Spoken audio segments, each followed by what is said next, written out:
భద్రాద్రి కొత్తగూడెం జిల్లా విలేకరులపై పెట్టిన అక్రమ కేసులను వెంటనే ఎత్తివేయాలని కోరుతూ జర్నలిస్టులు కలెక్టర్ కార్యాలయాన్ని ముట్టడించారు. విలేకరులకు కొత్తగూడెం నియోజకవర్గ మాజీ ఎమ్మెల్యే కుమారుడు వనమ రాఘవ మద్దతు తెలిపారు. రాష్ట్ర ప్రభుత్వం విలేకరులపై పెట్టిన కేసులను ఎత్తివేయాలని డిమాండ్ చేశారు.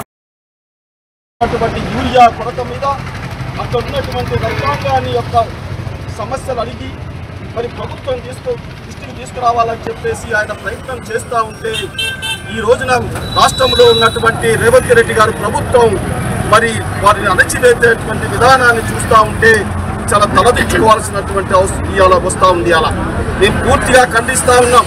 ఇవాళ విలేకరులు మరి కలెక్టర్ ఆఫీసు ముందు ధర్నా చేసేటువంటి పరిస్థితి వచ్చిందంటే ఈ ప్రభుత్వం తలదించుకోవాల్సినటువంటి అవసరం మనం చేస్తూ ఉన్నాం. ఇవాళ ఇదే కాదు, మొదటి నుంచి ప్రభుత్వం అధికారంలోకి వచ్చిన దగ్గర నుంచి కూడా జర్నలిస్టులపై దాడులు చేస్తూ జర్నలిస్టులను అక్రమ కేసులు పెట్టి హింసించడం చాలా దారుణం.